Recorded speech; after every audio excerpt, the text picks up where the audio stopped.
muddooyinkii u dambeysay dowlad deegaanka Soomaalida Itoobiya waxaa ka taagnaa isbedelo siyaasadeed kuwaasi oo saameyn ku yeeshay maamulkii muddada dheer ka soo talinayay dowlad deegaanka Soomaalida Itoobiya ee uu madaxweynaha ka ahaa madaxweyne maxamed cumar. isbedelada dowlad deegaanka Soomaalida Itoobiya ka dhashay kuma aysan akayn dowlad deegaanka oo kaliya laakiin waa kuwa si guud u saameeyay dalka Itoobiya oo dhan. waxaana la doortay mar sii horeysay ra'iisul wasaaraha dalkaasi Abiy Ahmed oo ka soo jeeda qowmiyadda Oromada, waxaana ay noqonaysaa ra'iisul wasaarihii ugu horeeyay oo ka soo jeeda qowmiyaddaasi oo xilka qabta dalkaasi Itoobiya. muddo yar oo kooban oo deegaankaasi ay ka dhacayeen qalalaaso waxaa ka dhashay in madaxweynihii dowlad deegaanka Soomaalida Itoobiya waqtiga dheer soo xukumayay uu xilka iska casilo iyadoo oo la doortay mustafe maxamed cumar oo ku yimid tashi muddo dheer soconayay. dadka ka soo jeeda dowlad deegaanka Soomaalida Itoobiya iyo Soomaalida kale ayaa soo dhaweeyay isbedelada siyaasadeed ee deegaankaasi ka dhacay, waxaana ay hambalyo iyo bogaadin hawada u mariyeen madaxweynaha cusub ee xilka dowlad deegaanka Soomaalida Itoobiya loo igmaday mustafe maxamed cumar. ugaas cabdiweli ugaas oo ah ugaaska shanta Soomaaliyeed ayaa ka mid ah dadka hambalyada iyo bogaadinta u diray mustafe maxamed cumar, waxaana ugaasku uu sheegay in aqoon durugsan uu leeyahay mustafe uuna yahay nin ku habboon in xilkaasi loo igmado isbedelo siyaasadeed oo rasmiyana ay ka dhalan karaan madaxweyne mustafe shaqadiisa. ugaaska guud ee shanta Soomaaliyeed ayaa sidoo kale waxa uu hambalyada u diray gudoomiyaha guud ee xisbiga shacabka Soomaaliyeed ee dowlad deegaanka iyo ra'iisul wasaaraha Itoobiya Abiy Ahmed, waxaana uu sheegay tallaabooyinka ay qaadayaan inay tahay kuwa mudan in lagu bogaadiyo. bismillaahi raxmaani raxiim innal hamda lillaahi naxmaduhu wa nastaciinuhu wa nastaghfiruhu amaa bacdu. walaalayaal, maanta oo ay taariikhdu tahay 26 Agoosto waxaan rabaa halkan inaan kaga hadlo isbedelka guud oo guud ahaan dalweynaha Itoobiya iyo gaar ahaan ismaamulka Soomaalida ka jira.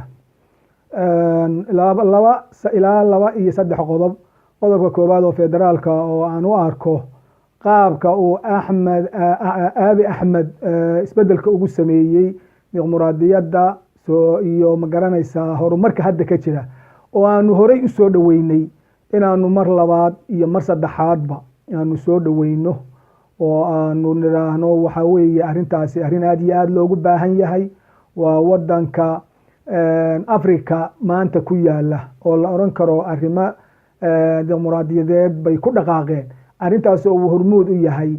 Abiy Ahmed. si wanaagsan baanu horeyna ugu soo dhaweynay, haddana mar labaad iyo mar saddexaadba waanu soo dhaweynaynaa. waxaana leenahay si dadban iyo si toosaba Abiy Ahmed ha loola shaqeeyo. isagana waxaanu leenahay waxaad noqon doontaa insha Allah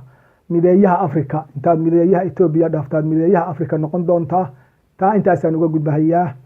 qodobka ku xiga waan rabaa inaan galaa waxa weeye waxaan aad iyo aad u soo dhaweynaya oo aad iyo aad u bogaadinaya xubnaha cusub oo arinta xisbiga dimuqraadiga shacabka Soomaaliyeed hadda ay hogaanka u haya oo uu kow ka yahay wasiirka warfaafinta ahna gudoomiyaha xisbiga shacabka dimuqraadiga Soomaaliyeed Axmed Shide iyo madaxweynaha dowlad deegaanka Soomaalida ama Somali State ahna gudoomiye ku xigeenka xisbiga Dr. mustafe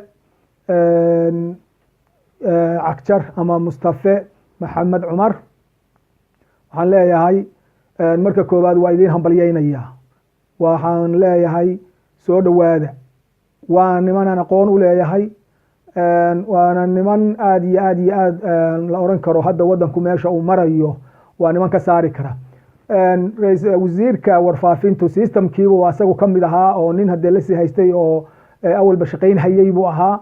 waxaan si gaara u soo dhaweynayaa mustafan aad u soo dhaweynayaa oo nimaanu isnaqaan ah, nimaanu soo wada shaqaynay ah, nimaan garanayo kartidiisa iyo aqoontiisa iyo ma garanaysaa shaqadiisaba. arrintaasi hadii wasiirka federaalka oo axmed shide iyo gudoomiyihiisaba aad gudoomiye ahaanta u yahay horey baan usoo dhaweynay laakiin hadda mar labaad iyo mar saddexaadba waxaanu soo dhaweyneynaa ninka la yiraahdo mustafe madaxweynaha Somali State ninkaasoo sidaan sheegayba nin aqoonta ka sokow karti iyo hofnaan leh aan leenahay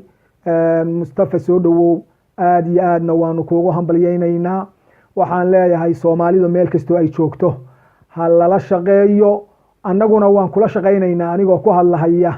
afkayga anigoo ugaas cabdiweli ugaas ukun oo ugaaskii ay doorteen shanta Soomaaliyeed 2018 bishii labaad 2018 anigoo kuna hadlaya afkayga iyo afka ummadda ay dooratay oo dhan mustafe waanu la shaqeynaynaa waana la shaqeyn doonaa inaad la shaqeysaan oo soo dhaweysaan oo si hagar la'aan ula shaqeysaanna waan idinka codsanayaa ugaaska shanta Soomaaliyeed ayaa sidoo kale hambalyadiisa u diray jamhadii muddada dheer ka soo dagaalamaysay dowlad deegaanka Soomaalida Itoobiya ee ONLF talaabadii ay dhawaan ku dhawaaqday ee ahayd in xabad joojin ay sameynayaan isla markaasina diyaar ay u yihiin wada hadallo waara oo ay la galaan dowladda Itoobiya waxaan halkaan iyadana hambalyo iyo bogaadin iyo soo dhaweynba uga diraya ururka ONLF